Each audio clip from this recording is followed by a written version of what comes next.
Welcome to Genova. Thank you for coming. And we apologize for the technical difficulties here. I think to sort out हो जाएंगे कि नहीं भी हुई तो we'll still proceed.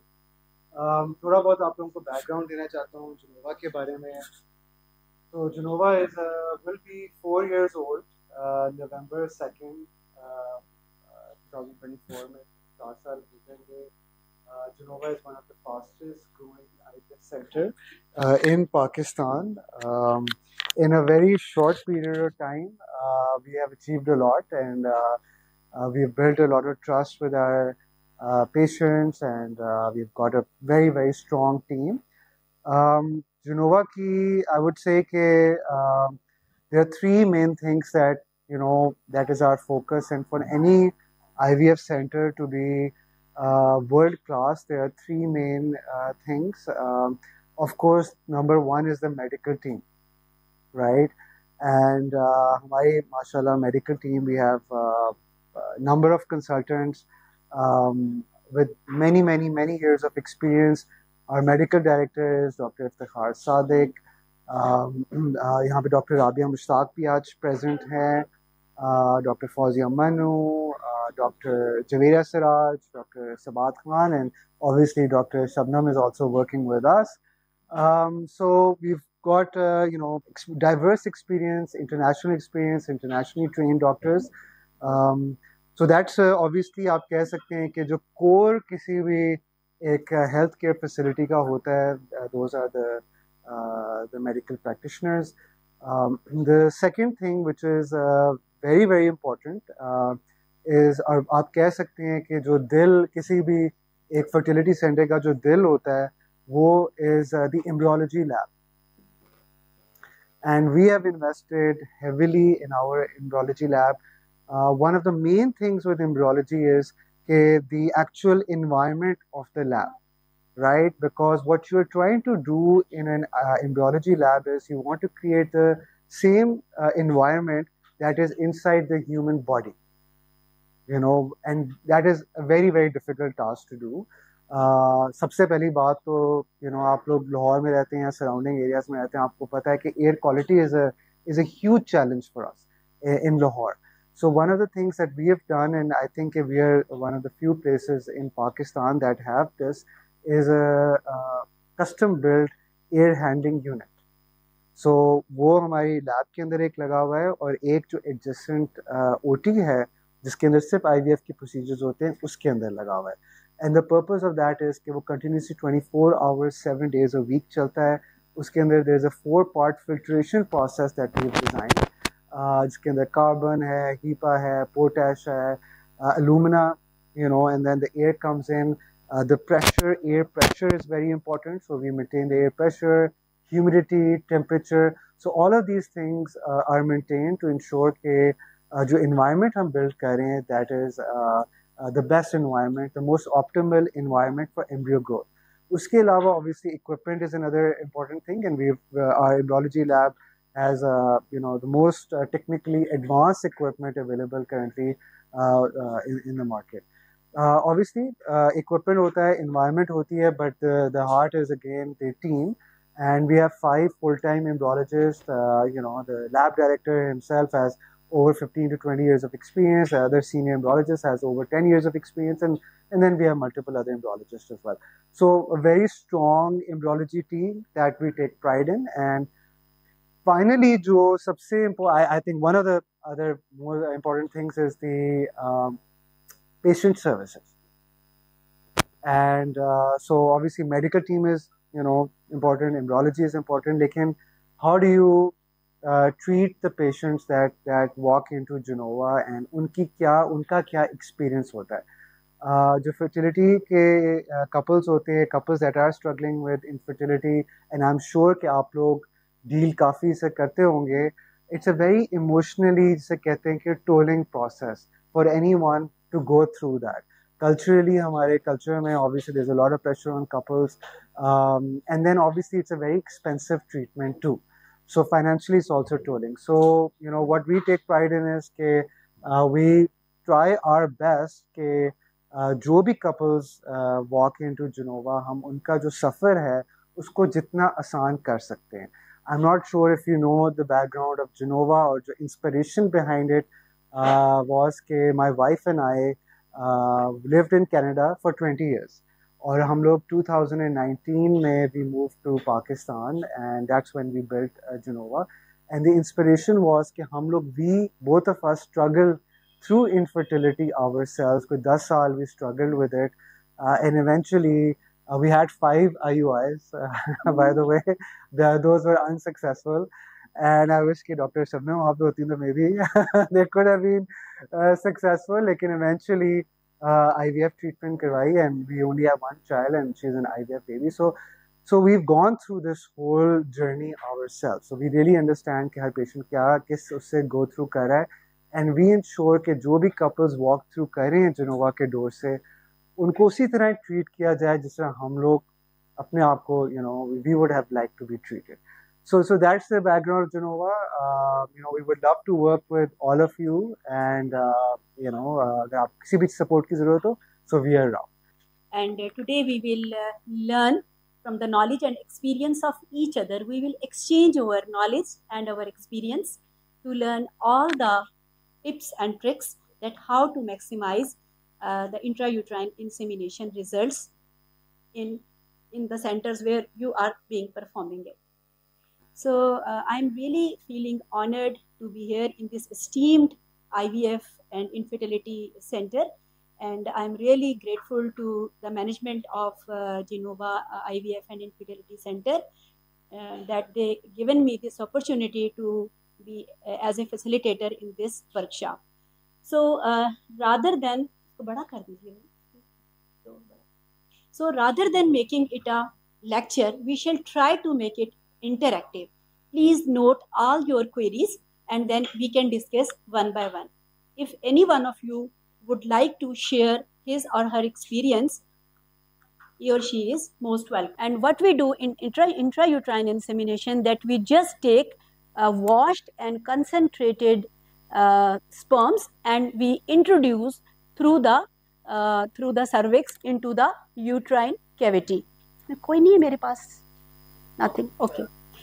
So we just bypass the vagina and we bypass the cervix, and the good quality of the sperms with the good motility, they are being left in the uterine cavity just close to the fallopian tube, and then rest of the procedure is just left to the nature.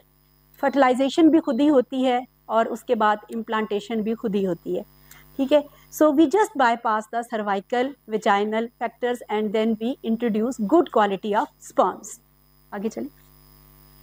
So you all will agree with me that whenever you decide intrauterine insemination, I can share this presentation with any one of you. So please don't take pictures. I can share the pictures, this presentation with you.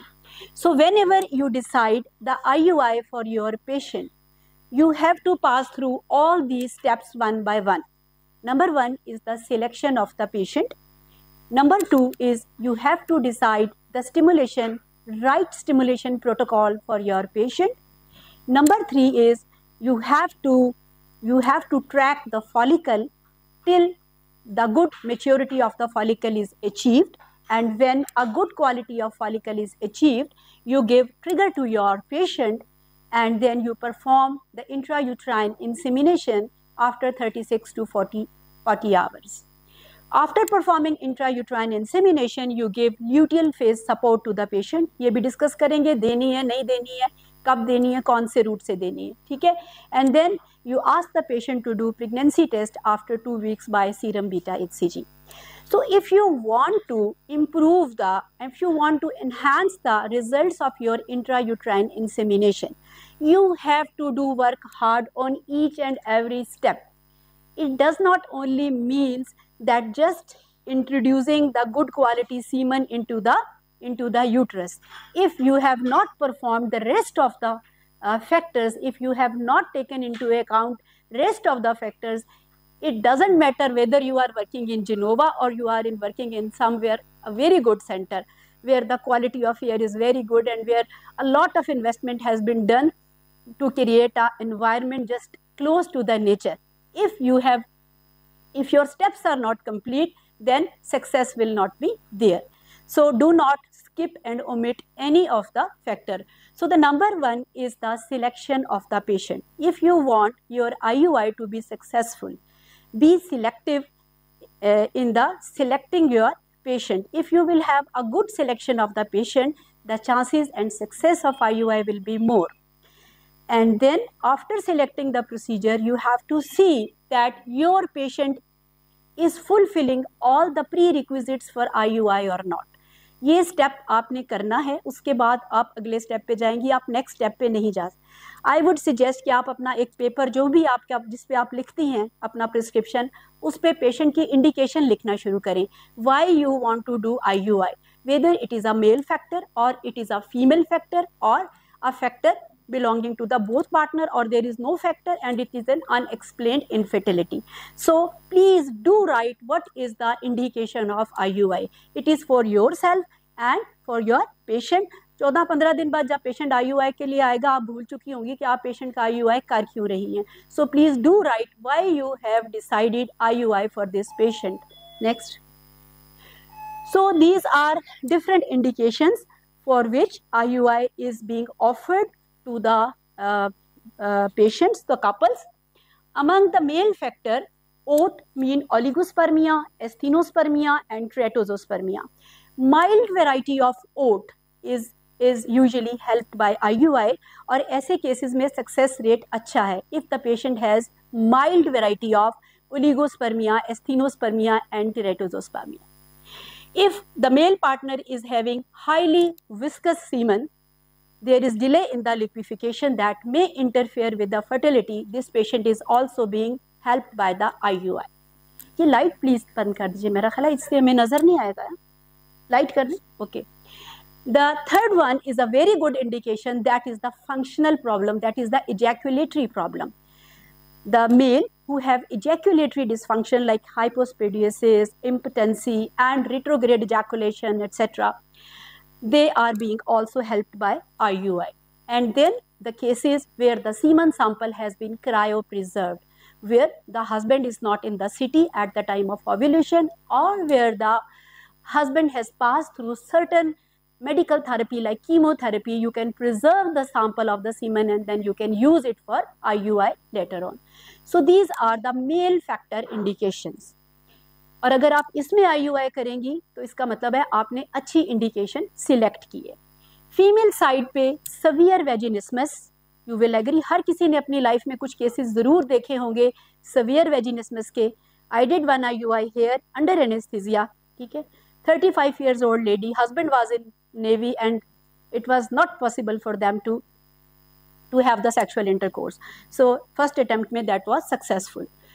Similarly, the patients with ovulatory dysfunctions, mild endometriosis and hostile cervical mucus, these are the female factors where the IUI has good results. Then unexplained infertility and social factors where the husband and wife they do live far away from each other and they do see each other very infrequently, and they are here for 1 month and they just want the pregnancy, so they can be helped out with the IUI.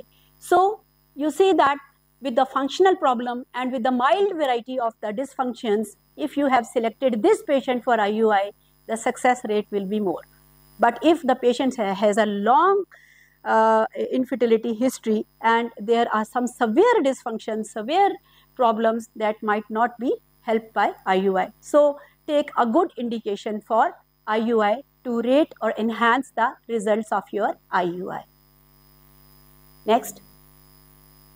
So you have taken a good patient for intrauterine insemination. Suppose you have taken a patient who has unexplained or any social factor. So please tick the prerequisites for the female and the prerequisites for the male. जब तक prerequisites पूरे नहीं होते, जैसे outlet forceps के prerequisites हैं instrumental delivery के, इसी तरह जब तक IUI के prerequisites पूरे नहीं होते, do not jump to the IUI. Please check. Age of the patient should be less than 40, ideally less than 35 for good result. But you can try between 35 to 40 years with relatively with relatively less chances of success, but you can do it for patients who are less than 40 year. आप इसके बाद भी कर सकते हैं, लेकिन हम तो बात कर रहे हैं कि हमने enhance कैसे करना है success rate. If the patient is more than 40 year of age and she cannot do IVF ICSI, at least you can try IUI. But these are the tips to enhance your result, that the age of the patient should be less than 40 years of age, because age is an independent risk factor for the subfertility, female age. Then your patient must be able to ovulate, चाहे spontaneous ovulation होती है, चाहे induction of ovulation से होती है, ovulation होनी चाहिए patient की, ठीक है. Third is at least one of the fallopian tube should be patent with good tubo-ovarian relationship. These are the female prerequisites. आप IUI आपने कर दिया और sometime आप अपने busy clinic में you forget that the tubes of the patient are blocked, that is she is not a good candidate for the IUI. Male factors में semen analysis में pre-wash count minimum it should be more than 10 million with 25% mortality. अगर ये count है तो IUI के लिए patient को लीजिए. More than 10 million with 25% mortality and morphology should be at least 4%. The first IUI which I did here had 3% morphology, 3%. So when we prepared the sample, we did counseling in this room for that patient that look, the morphology is only 3%. So there are less chances of success. But because in that case, her wife had to go to America, and because of COVID, they were living away from one another. So we did, and she had triplet at 3% morphology. But at least the basic parameter, that is more than 10 million and 25% mortality. This is the pre-wash.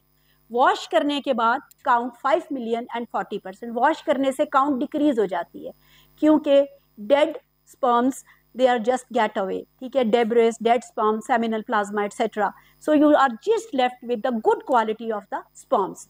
So please check all the prerequisites for the IUI.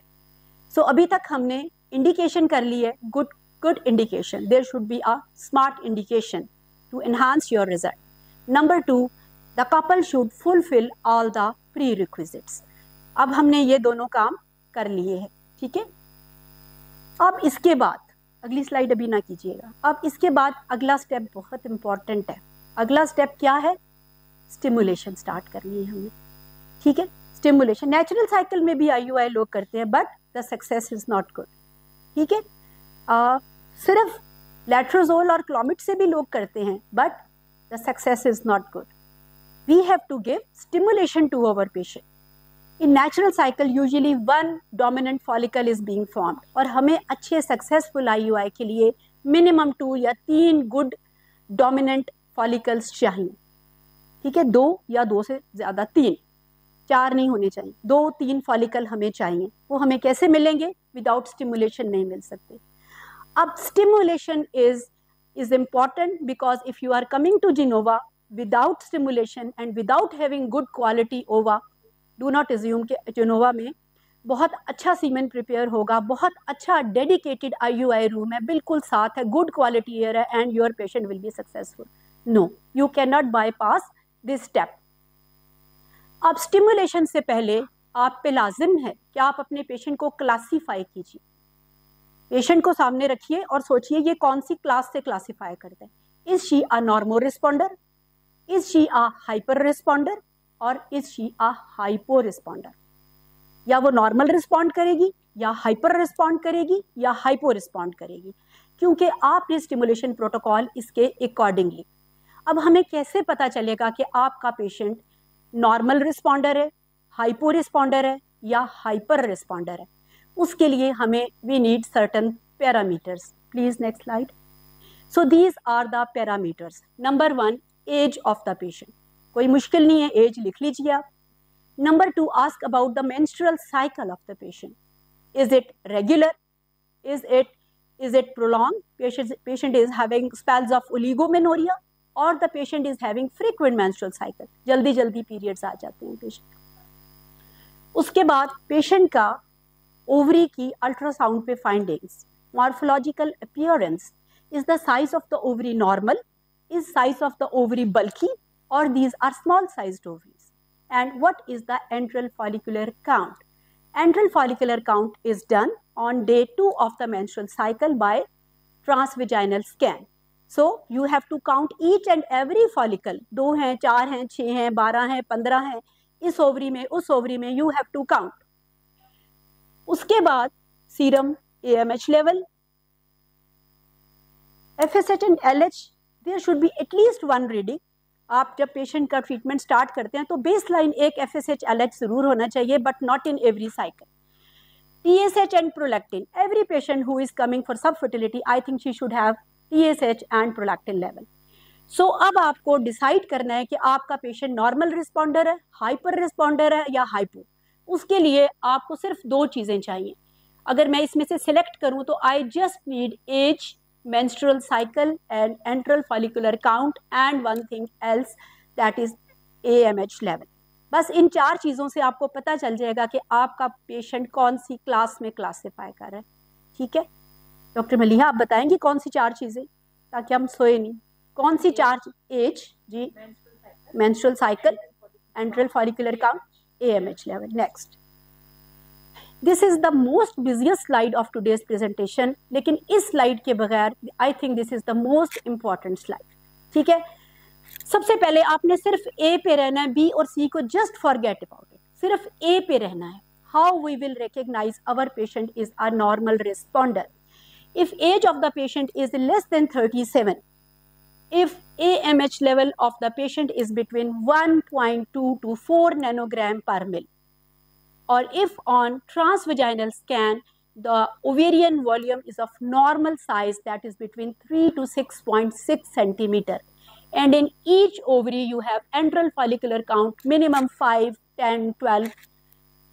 So this patient is a normal responder. Normal responder means when you will give the stimulation, she will respond normally. तो इसमें हम anticipate कर रहे हैं normal response from the patient.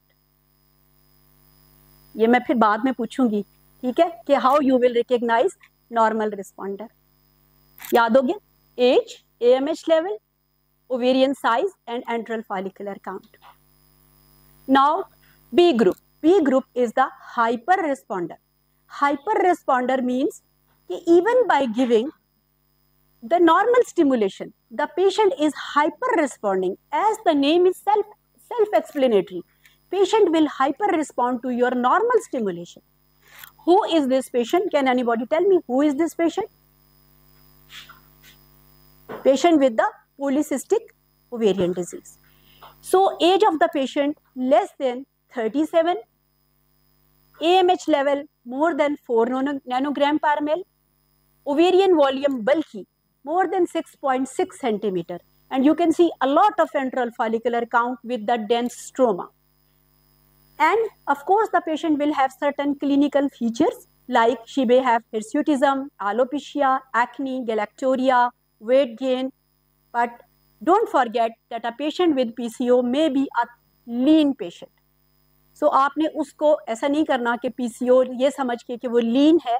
Even that patient is hyper responder, or OHSS is more in the thin and lean patients with PCO.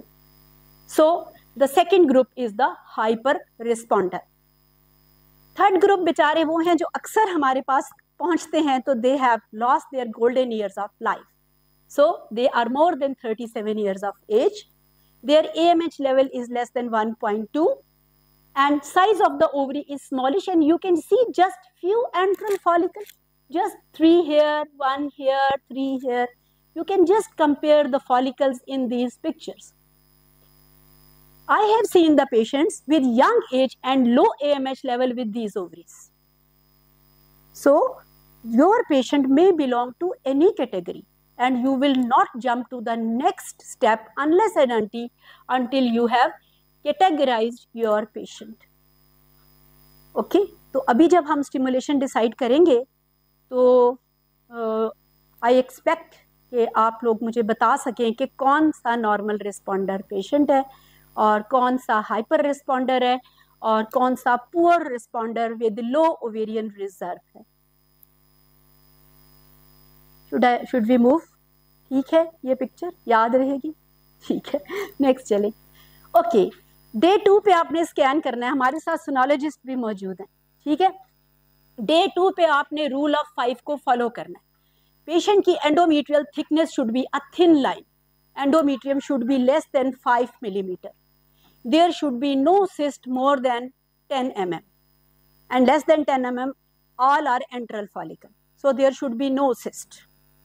FSH LH should be low, शुरू में बता दिए 8 से कम होने चाहिए, एंड सीरम ईस्ट्राडायोल लेस देन 50। वैसे ये हम कोई नहीं रूटीन में करते, ना हम ईस्ट्राडायोल करते हैं, और एक दफ़ा FSH LH तो आप पेशेंट का लेते ही हैं। डे 2 के स्कैन पे एक्चुअली आपको पता चल जाता है कि ओवेरियन मॉर्फोलॉजी क्या है, एंट्रल फॉलिकल क्या है, कोई सिस्ट तो नहीं पहले से पड़ा हुआ, और एंडोमेट्रियल थिकनेस उसकी थिन है कि नहीं। नेक्स्ट, डे 2 का स्कैन बड़ा इंपॉर्टेंट है, ये सारी चीजें नोट करते जाएं क्योंकि ये आपको हेल्प करेंगी even on that day when you are going for IUI. You have to see what is the uterocervical length. Uterocervical length भी दो तरह की होती है, one is the anatomical, one is the physiological. Anatomical mean when you measure the uterus from the serosa to the external os, and physiological mean when you measure the uterus from inside of the fundus to the external os. So which one is important for us? Physiological, क्योंकि आपने cannula कितना लेके जाना है, it depends upon physiological uterocervical length, ठीक है। Please do record the axis of the uterus. Uterus is anteverted, retroverted, anteflexed, retroflexed. उस दिन आपने बायो मैनुअल नहीं करना, ये सब चीजें आप डे 2 के स्कैन पे प्लीज इनको लिख लीजिए, प्रेफरेबली खुद TVS करें, नहीं अगर आप सोनोलॉजिस्ट से कराते हैं, ask the sonologist to give axis of the uterus and all the required informations to you. So day 2 scan is very important in patients with IUI. Next, 90% of the patient they have anteverted and anti-flexed uterus. This is very important because we ask these patients to partially fill their bladder.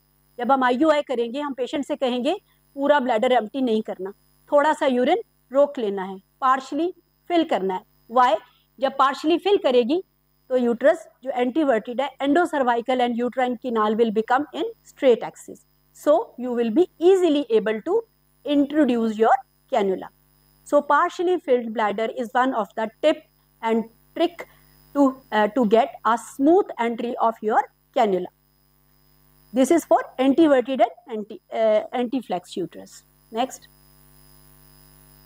So हमें सब पता चल गया हमारे patient की indication क्या है, हमारा पेशेंट तमाम प्री रिक्विजिट्स पूरे कर रहा है कि नहीं कर रहा, हमारा पेशेंट कौन सी क्लास से क्लासीफाई कर रहा है, नॉर्मल रिस्पॉन्डर है, हाइपर रिस्पॉन्डर है या हाइपो रिस्पॉन्डर है. डे 2 पे यूट्रस की मॉर्फोलॉजी क्या है, एंटीवर्टेड है, रिट्रोवर्टेड है, इसके अलावा लेंथ कितनी है, फंक्शनल यूट्रोसर्वाइकल लेंथ कितनी है. अब हमारा ऑब्जेक्टिव क्या है? हमारा ऑब्जेक्टिव है ना हमने बहुत ओवर स्टिमुलेशन करनी है ना हमने अंडर स्टिमुलेशन करनी है. हमारा ऑब्जेक्टिव है 2 मैक्सिमम 3 फॉलिकल बनाने. हम IVF नहीं कर रहे कि जिसमें हम 20-25 फॉलिकल ओवा बना लें. हमारा ऑब्जेक्टिव सिर्फ 2 से 3 फॉलिकल बनाना, ठीक है. हमने ओवर स्टिमुलेट भी नहीं करना, हमने अंडर भी नहीं करना, ये ना हो कि आपका फॉलिकल ही ना बने, ठीक है. इसके अलावा आपने कोशिश करनी है कि पेशेंट को ओवेरियन हाइपर स्टिमुलेशन ना जाए. उसकी भी there are tips and tricks जो अभी हम डिस्कस करेंगे.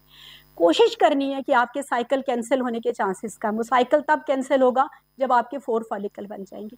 उसकी भी एक ट्रिक और टिप मैं आपको बताऊंगी, लेकिन वैसे ही अगर ज़्यादा फॉलिकल बन जाए तो पेशेंट की पहले से काउंसलिंग करनी चाहिए कि then we will not go for the IUI. We have to either cancel the cycle और you have to convert into IVF.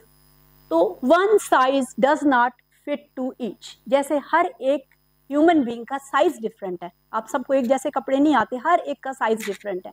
इसी तरह every patient needs a different stimulation protocol depending upon age of the patient, menstrual cycle of the patient, AMH level of the patient, ovarian morphology, antral count and previous response of the patient. जैसे अभी आपसे बात हो रही थी तो आपने कहा पेशेंट जब हमारे पास आते हैं तो मल्टीपल स्टिमुलेशंस लेके आए होते हैं. Please go through all the previous record. What type of stimulation she has previously responded and what was the response of the patient. ठीक है. बड़े बिजी क्लिनिक में जब हमारे पास इनफर्टिलिटी का पेशेंट आता है तो हम थोड़ा सा फील करते हैं कि अब हमारा इतना टाइम लग जाएगा. सो आई पर्सनली फील कि सब के for performing the subfertility we should have the patience and only that gynecologist should perform the sub fertility who is not short in time, and you should give an adequate time to the patient. You have to go through all those papers which she is bringing, because that will show you that how much stimulation she has already received and what was the response of the patient. Believe me, that will give you the clue that how you have to work, how you have to plan the stimulation. तो आप ये छोड़ दो, बस हम नए सिरे से स्टार्ट करते हैं, ऐसा नहीं करना. You have to go through all the previous record of the patient. Next. So now which stimulation protocol? तो हमारा पहला पेशेंट कौन सा होगा? Normal responder. So who will tell me how you will recognize normal responder? Dr. Wajahat, please. It will just let me know that you are awake. How you will identify that patient is normal responder?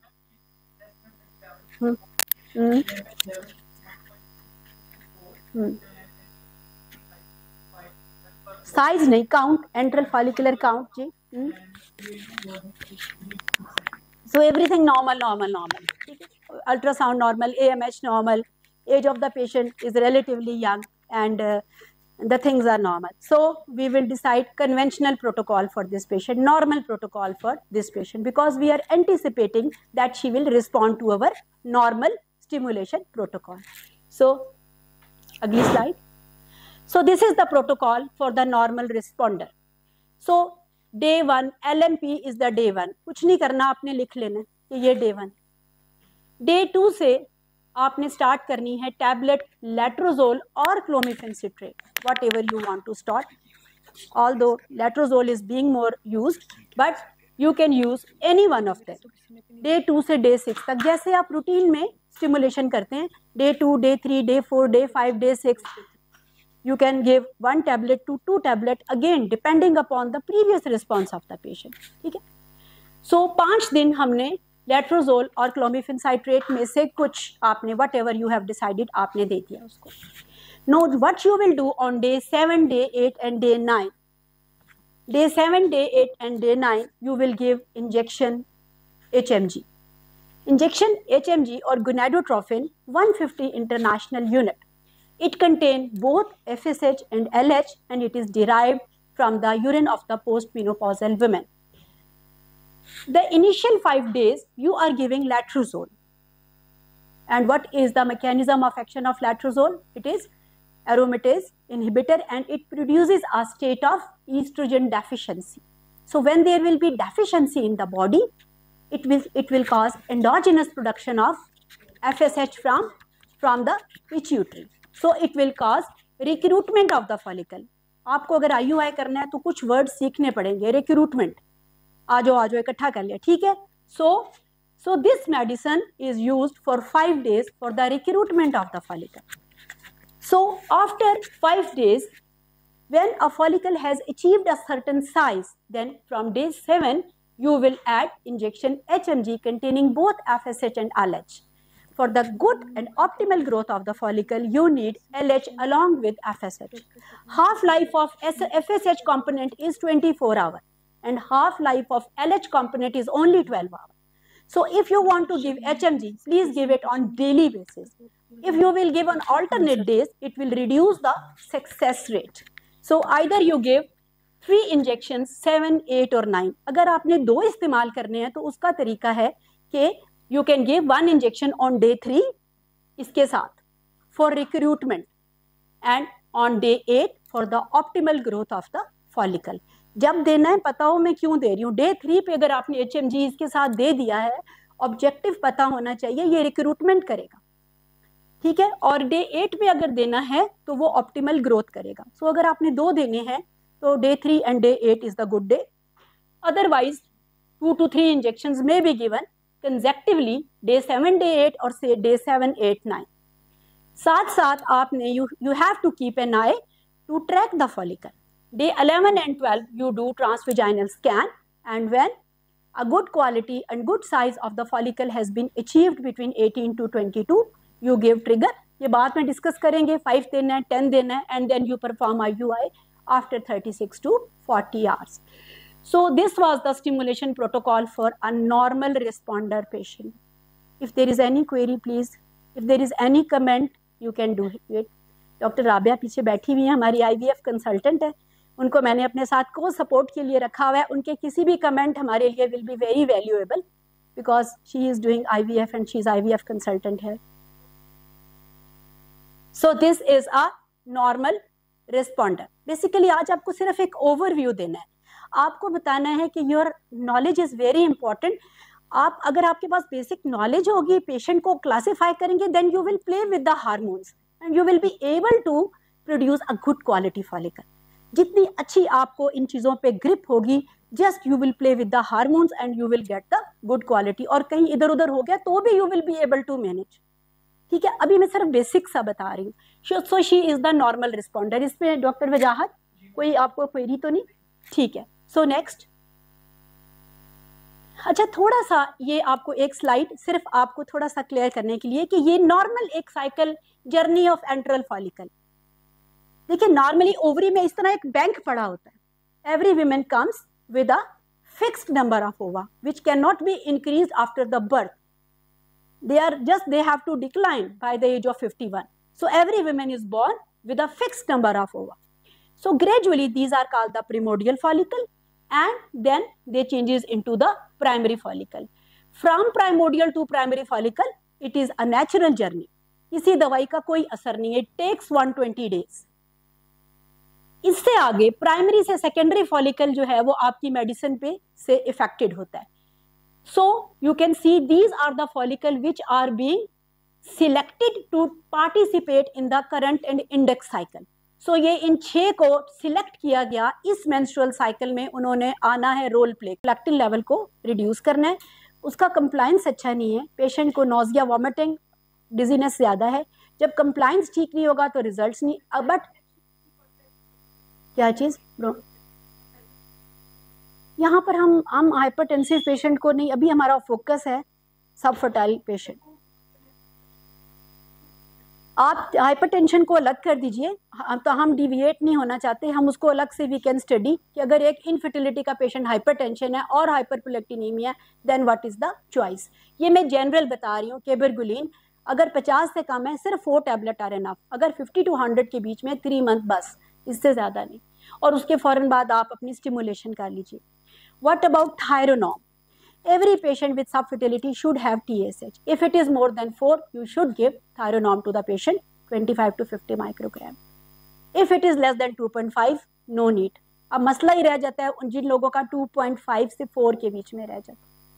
अब 2.5 से 4 के बीच में आ जाता है, यहाँ controversy है. Some people says आप थायरोनॉर्म दीजिए, सब क्लिनिकल हाइपोथायराइडिज्म है. कुछ लोग कहते हैं ना दीजिए. ठीक है, तो आप ऐसे पेशेंट को असेस कर लीजिए. पेशेंट के अगर एबॉर्शंस है, अगर पेशेंट में कोई और ऑटो इम्यून डिजीज है, अगर पेशेंट में एंटी TPO एंटीबॉडीज प्रेजेंट हैं, तो yes, treat the patient. But if patient is not having any of this, you can just wait and after 6 to 8 weeks you can repeat the TSH. If it is increasing, treat the patient. If it is not being increasing, you may not need the treatment. 2.5 से 4 के बीच में सब fertility नहीं होती, actually abortion का risk ज्यादा है. तो सपोज अगर आपका पेशेंट कंसीव कर गया, एबॉर्ट कर गया, तो देन इट इज बेटर कि आप उसको ट्रीट कर दे rather than to be sorry by the end. तो no harm to treat the patient who already has abortions. So it was about the cabergoline and Thyronorm. फिर Ovaflo, ओवाजेन, DHEA का role आ जाता है. तो yes, it has the role in patients whose age is less than 37 and they have low AMH level.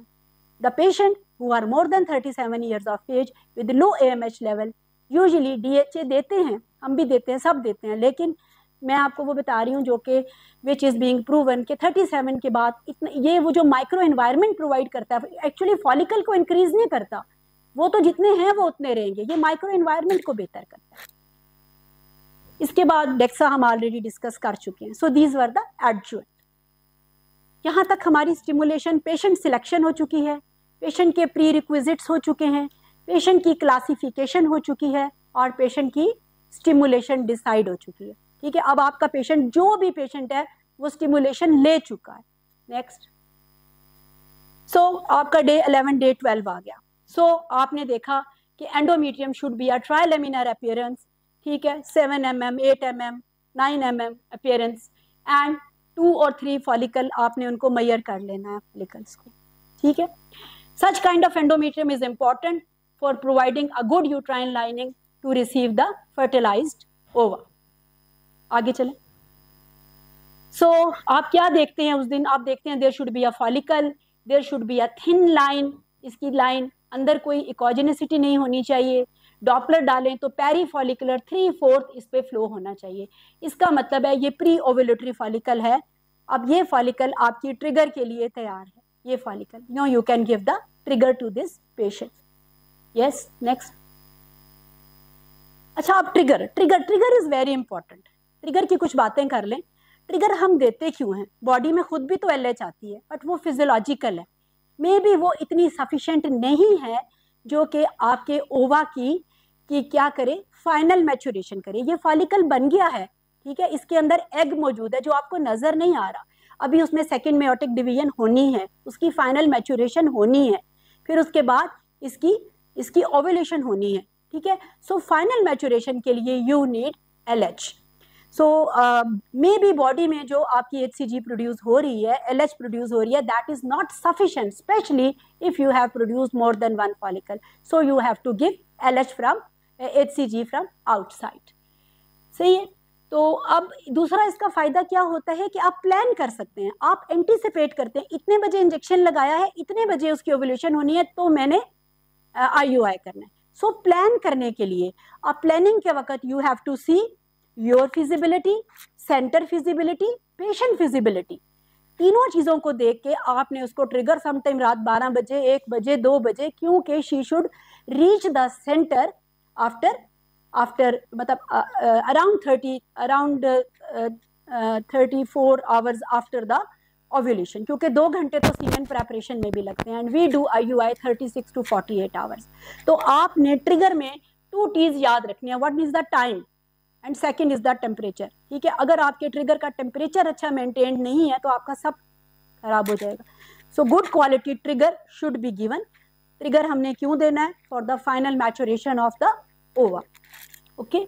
और एक और काम है कि ये उसके बाद जब ओव्यूलेशन करता है तो then it produces progesterone from the corpus luteum, and you know progesterone is important for the support of the your pregnancy.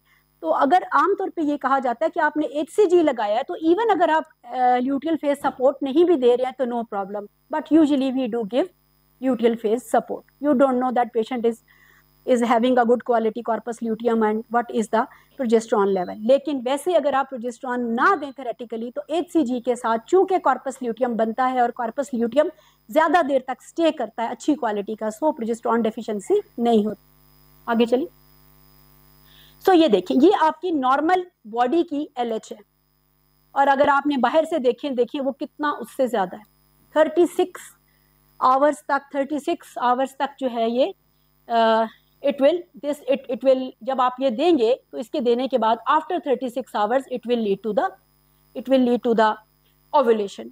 तो ये आपको देना है। अब अगर एक फॉलिकल है तो give only 1 injection. If there are more than 2 follicle then you should give 10,000, और if you want to ideally give a good quality then you should use recombinant HCG, ठीक है। ये तो मेनोपॉजल है, ह्यूमन मेनोपॉजल से बना हुआ है, बैच टू बैच वेरिएशन होती है इसमें, so you don't know which quality of batch you are having.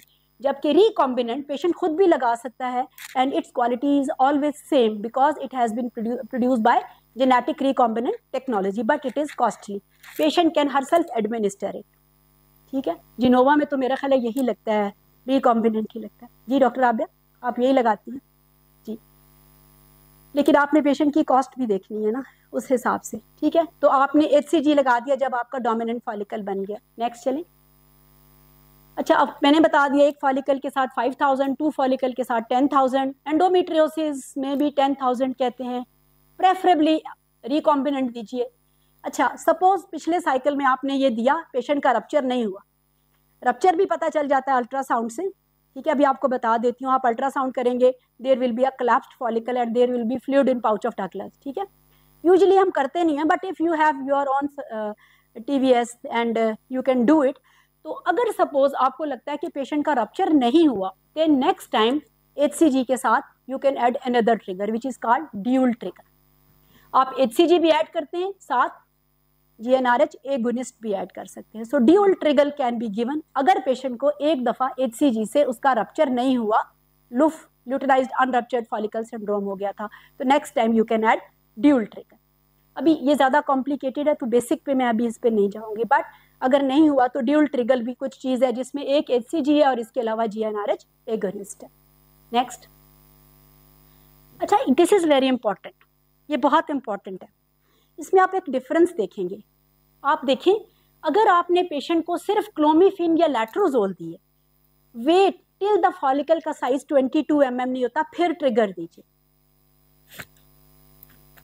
अगर आपने इसके साथ गोनाडोट्रोफिन ऐड किया तो 20 mm पे ट्रिगर दे दीजिए. अगर आपने सिर्फ गोनाडोट्रोफिन दिया तो 18 पे दीजिए. क्यों? क्योंकि जितना ज्यादा आप गोनाडोट्रोफिन ऐड करते जा रहे हैं, विद लेस साइज पे मेच्योरिटी अचीव होती जाती है. सो दिस इज इम्पॉर्टेंट कि किस पेशेंट को कितने साइज पे. यूजुअली अगर आपने लेट्रोजोल के साथ गोनाडोट्रोफिन ऐड किया है तो आप 20 को याद रख लीजिए कि IUI में 20 mm का फॉलिकल हो तो आप दे दीजिए. ठीक है, क्योंकि हमने ज्यादातर केसेस में यही दो चीज पढ़ी है IUI में, तो 20 को आप अपने जहन में, वैसे ये बता रही हूँ, different follicle achieve different maturity with different stimulations के साथ. नेक्स्ट, LH किट भी यूज कर सकते हैं. Suppose patient LH kit use कर रही है और LH किट पे सर्ज आ गई है तो साथ ही आप दे दीजिए, उसको ट्रिगर दे दीजिए. तो वो साथ उसके साथ क्या हो जाएगी कि सप्लीमेंट हो जाएगी आपकी LH सर्ज और HCG सप्लीमेंट होके, तो पेशेंट की ओव्यूलेशन हो जाएगी. तो LH kit are very easy. Patient they themselves जो ही उनको LH लगेगा कि LH सर्ज आ गई है तो उसको कहें कि वो समटाइम इवन आप पेशेंट को, इवन बिफोर, मैंने एक पेशेंट को देखा था डे 10 पे उसकी आ गई थी LH सर्च, तो मैंने उसको फिर साथ ही HCG दे दिया था. सो LH kit can help you, लेकिन LH किट को यूज करने के अपना तरीका है, अपनी मेथडोलॉजी है. आप उन सब को आपको आनी चाहिए. आप पढ़ें जाके कि LH किट को कैसे ऐड करना है, वरना इसके false negative false positive result ज्यादा होते हैं. लेकिन अगर आपको ठीक तरह से आता है तो you can use it. Next, controlled ovarian stimulation, COS. अच्छा, अब ये है, आपको अल्ट्रासाउंड पे पता चलता है फॉलिकल कोलैप्स कर गया, ये वही फॉलिकल था, and you can C a ring of fire and fluid in the pouch of Douglas. It is suggestive that ovulation has occurred. तो ये भी आपको अल्ट्रासाउंड पे यू कैन सी. नेक्स्ट, अच्छा, अब फॉर एग्जांपल आपके 4 फॉलिकल बन गए, अब क्या करना है? हम तो नहीं 4 बनाना चाहते थे, लेकिन 4 बन गए. अब एक ऑप्शन IVF, देखिए इस तरह किसी के लिए कोई इतना, ना किसी के पास एकदम से इतने पैसे होते हैं ना कोई, और 4 फॉलिकल के साथ यूजुअली IVF इतना कामयाब नहीं होता. Either you will cancel the cycle और देयर इज अनदर, इसको HCG ना देना. इसको HCG दिया तो OHSS में चली जाएगी. Then you have the only one thing, GnRH agonist दे दीजिए, इसको ट्रिप्टोरलिन दे दीजिए और फिर आप IUI कर लीजिए, क्योंकि एटलीस्ट OHSS में तो नहीं जाएगी पेशेंट. सो 4 फॉलिकल पे 2 ऑप्शन है, आइदर जस्ट कैंसिल इट और give GnRH agonist. Never ever give HCG to this patient, it will lead to OHSS. लेकिन पहले यही कोशिश करनी है ना कि 4 ना बने. ठीक है. नेक्स्ट, डे ऑफ IUI आ गया, पेशेंट जिनोवा में आ गया. Patient has come with a lot of stress in her mind. So setup कैसा होना चाहिए? जिनोवा जैसा, जहां पे एंटर होते ही आपको लगेगा रिलैक्स. मुझे तो ऐसे ही लगता है, जब मैं यहाँ एंटर होती हूँ तो मुझे लगता है my nerves are being relaxed. तो I assume when my patient will reach here, definitely my patient will become relax. अगर पेशेंट एंटर हुआ है, एनवायरमेंट ऐसा मिला है, तो पेशेंट का स्ट्रेस ले, already the patient is, and you can see the male is more in stress. So there should be a setup जहाँ पे पेशेंट को ग्रीट किया जाए, रिसीव किया जाए नेक्स्ट, और पेशेंट का स्ट्रेस लेवल कम किया जाए. पेशेंट को रिटन एंड वर्बल इंफॉर्मेशन दी जाए how to collect the sample. और यहाँ हमारे कोऑर्डिनेटर्स हैं जो पेशेंट को बहुत हेल्प आउट करते हैं.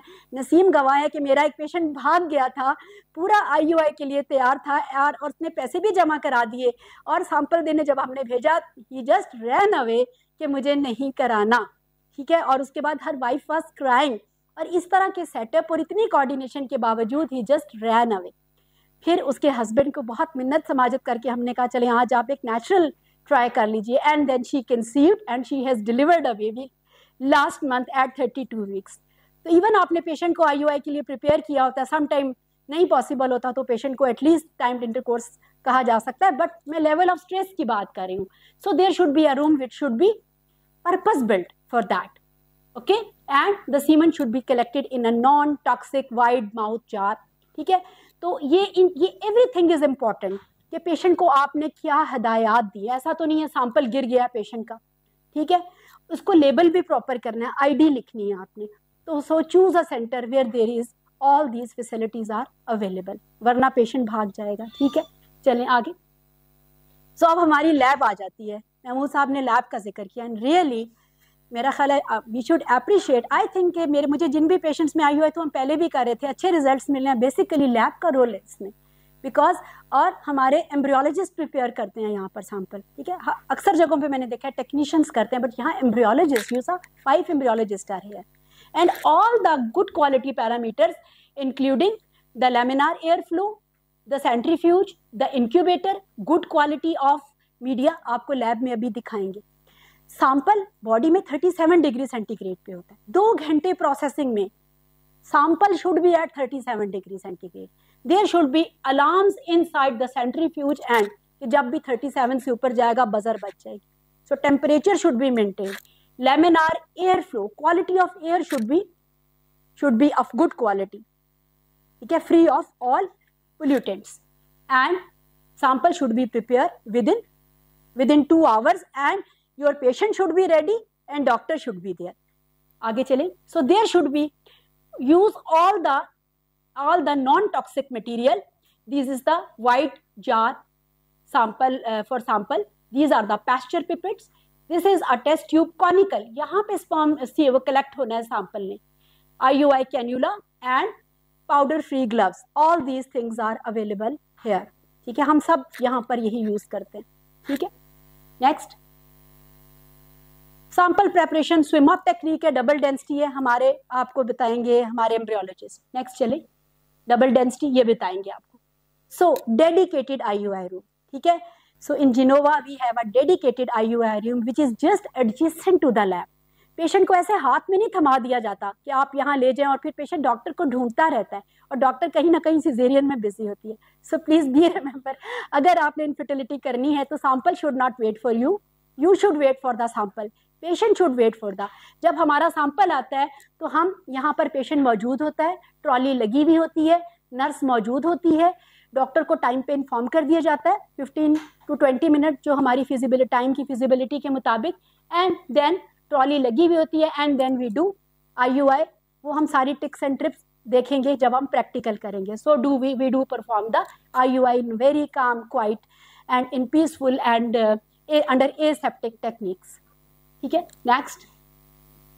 अब IUI हो गया, अब ल्यूटियल फेज सपोर्ट. तो ल्यूटियल फेज सपोर्ट उस दिन तो ना दे, अगले दिन से शुरू करें.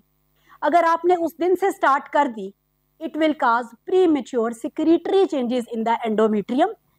It may interfere with the ovulation अगर वो नहीं हुई. So luteal phase support start from day 2 or day 3. You can give oral, you can give vaginal, you can give injectable. But the results of vaginal are more good. But some people don't like to use vaginal, so you may add oral. And sometimes people do dual. You may give extra precaution, extra cautious होने के लिए the people give 2 progesterone support. So you can give cyclogest along with the dufeston or any other progesterone.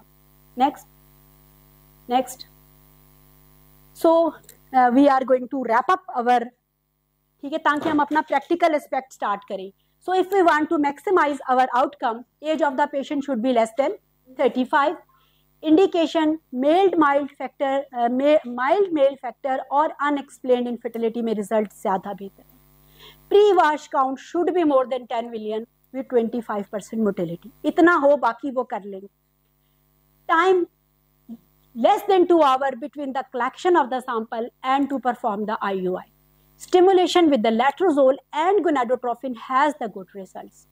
Trigger should be given with HCG when the leading follicle is more than 18 mm, preferably 2 follicle. अभी हमने 20 mm decide किया with gonadotrophin के साथ. Bladder should be partially filled and head should be 10 degree tilted. 10 degree patient का table tilted होनी चाहिए downward, ठीक है। Insemination should be slow gentle, you should take at least 120 second mean 2 minute at least, and then you should gradually withdraw the cannula, वो भी अभी हम technique discuss करेंगे। After that rest for 20 minute for the satisfaction of the patient, ठीक है।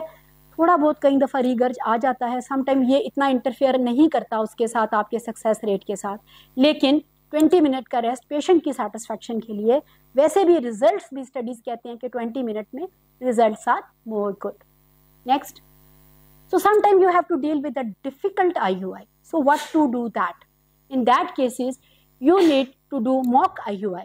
आप पहले mock करके देखें, पता चले कितना मुश्किल है, किस डायरेक्शन में जाता है, कैसे जाता है, ठीक है। और इसके अलावा you can use the cannula with the guide wire. Different तरह के कैनुलाज आते हैं, कुछ वो आगे से एंटीवर्टेड रेट्रोवर्टेड भी होते हैं, कुछ बहुत सॉफ्ट होते हैं, कुछ रिजिड चिप होते हैं, तो depending upon your patient requirement. Role of antibiotic is controversial.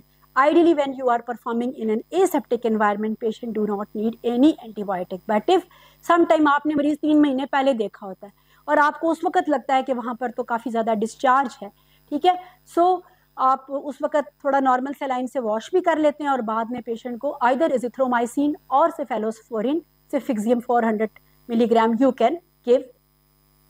Strict cancellation period, अगर 3 से ज़्यादा है तो अभी बताया, या तो आप कैंसिल कर दीजिए या फिर अगर करना है तो HCG नहीं देना आपने, आप एगोनिस्ट ट्रिगर दे सकते हैं। मैक्सिमम 3 to 4, कुछ लोग 6 IUI भी कहते हैं, ठीक है, इससे सक्सेस रेट बढ़ जाता है। सो पेशेंट को बताएं, पहले से बताएं कि आपको 3-4 की ज़रूरत पड़ सकती है। अगर आपने एक ही कहा तो उसके बाद वो the couple will not come to you. पहले में सक्सेस हो गई तो इट इज़ गुड, लेकिन वैसे पेशेंट को प्रिपेयर्ड रखें 3 to 4 IUI के लिए। नेक्स्ट, सो अगर आपने गोनाडोट्रोपिन के साथ किया है तो एक साइकिल में 12 to 15%, और अगर आपने 4 किए हैं तो सक्सेस रेट में रीच अप टू 35 to 40%। अगर आपने इन तमाम चीज़ों को रिलीजियसली, ऑनेस्टली, डेडिकेशन के साथ मेटिकुलसली परफॉर्म किया है, ऑल दीज थिंग्स में enhance the result of your outcome. Next, failure होगी तो वी डोंट नो, जैसे अभी महमूद साहब ने बताया 5 दफ़ा किया, we don't know where is the problem.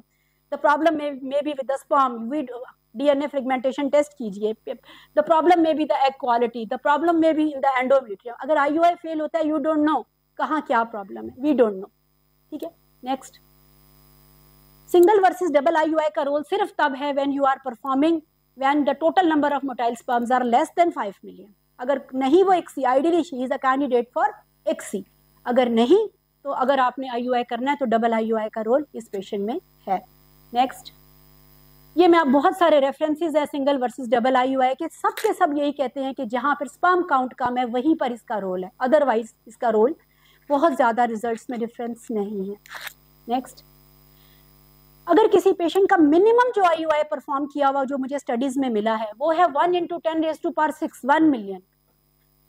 Patient को 2 दफ़ा इजैकुलेट लिया, पूल किया, and then they have done it and success have been recorded.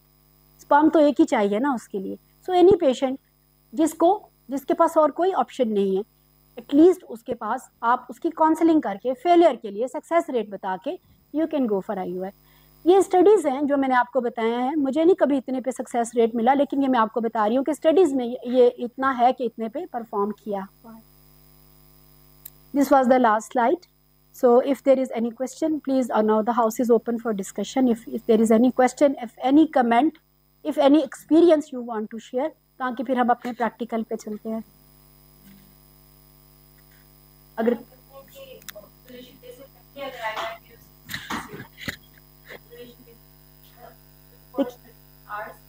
देखिए 24 आवर्स के बाद भी लोग परफॉर्म, आपको स्टडीज मिलेंगी, कुछ 24 आवर पे करते हैं, कुछ 30 पे, कुछ 34 पे, कोई 36 पे, कोई 40 पे, कोई 40 से भी से आगे ले जाते हैं।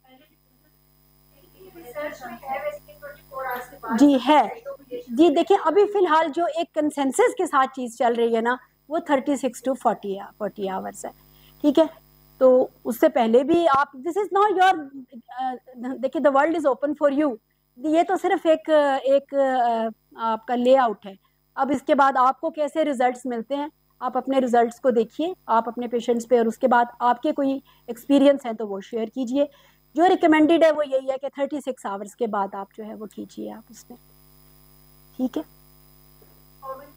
जी। आए डॉक्टर राबिया, आपके बगैर हम we will be deficient, please आप आए।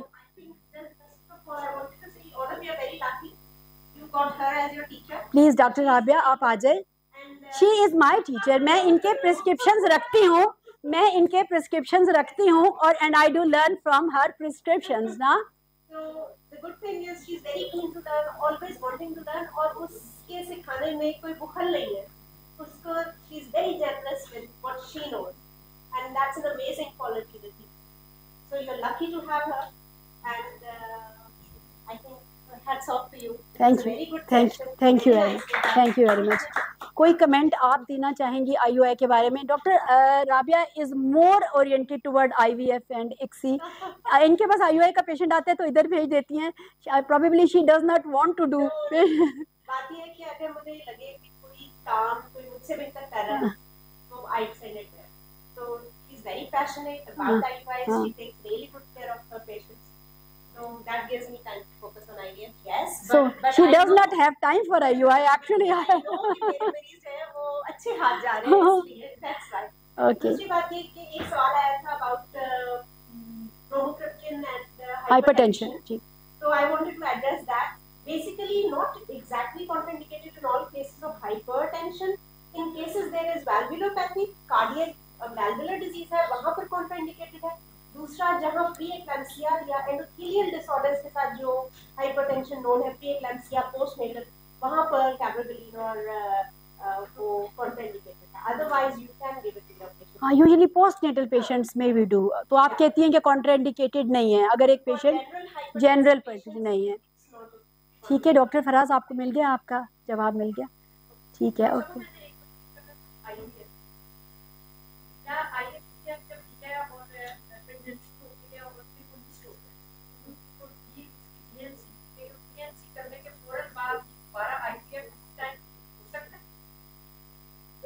In the same cycle, you would need her to have at least one period. Same day.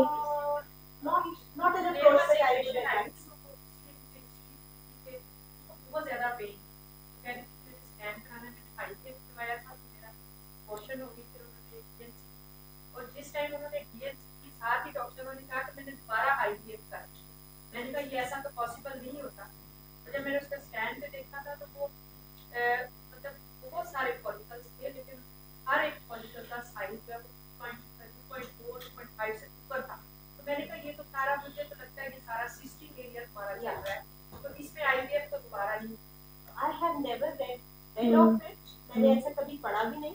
So मेरे पेशेंट मेरे लिमिटेड नॉलेज में I have not seen it is what I would say। वो patient आया था doctor Sajida Zaman, वो उनसे दोबारा गई थी कंसल्टेशन के लिए, वो वहाँ पे नहीं थी। उन्होंने मतलब जब अबॉर्शन दोबारा उसी टाइम IVF कर दिया और अगले दिन तो आउट ऑफ रखने की तरह हम IVF करते हैं और अपने फर्स्ट की एक cycle. Reason for going from fresh to frozen cycle was कि फ्रोजन का सक्सेस रेट बेहतर है, बॉडी में से एक्सेस हार्मोन निकल जाता है। अगर अभी इसका प्रेगनेंसी टेस्ट पॉजिटिव था, रिसेंटली उसमें मिसकैरेज तो अभी तो उसका HCG भी नेगेटिव हुआ so you have to provide it the right environment before you can put it back in.